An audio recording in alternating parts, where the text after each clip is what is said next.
Dozens of mock victims were dropped off on the north end of the airport tarmac, waiting for the live fire training drill. Each person will portray certain injuries as the result of a major jetliner crash with mass casualties.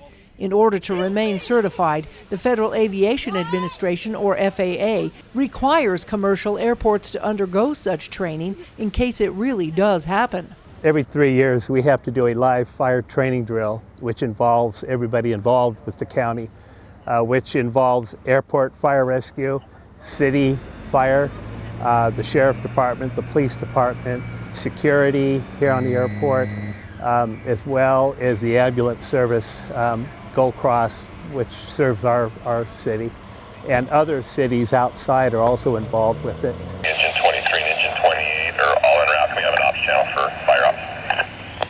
3 fires were lit. The bus acted as the mock plane, where dozens of passengers are still inside.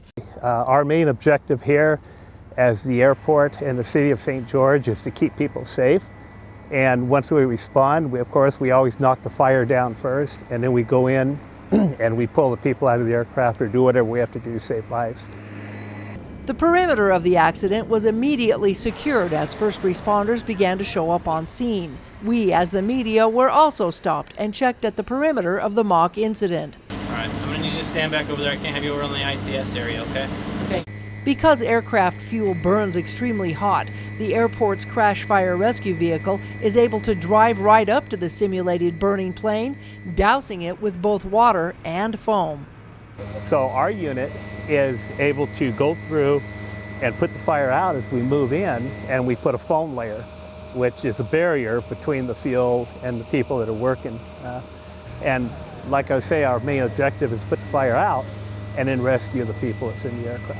And then during that time, you have people trying to get out of the airplane or people trying to help them out. You have to maintain that foam barrier so you don't get a reignition of fire.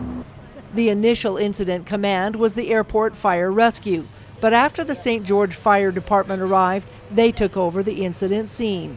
When it was safe to do so, firefighters boarded the mock plane, assessing the most critical passengers first.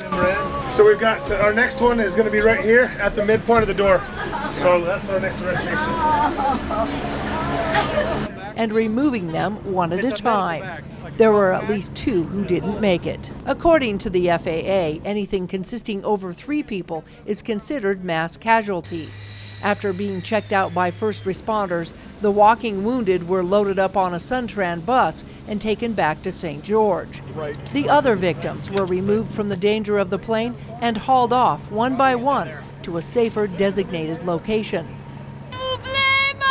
Those who ended up on the red tarp were tagged as red victims, or those in most critical condition. At one point, there were at least a half a dozen victims waiting to be taken away by ambulance or life flight. We want to be safe, but we also bring the aircraft in, and when they carry off to a hospital, they will take off and they'll land somewhere, and it's about a 30-minute round trip before they drop off and then get back to the scene. So a lot of hospitals will be involved if a mass casualty occurs.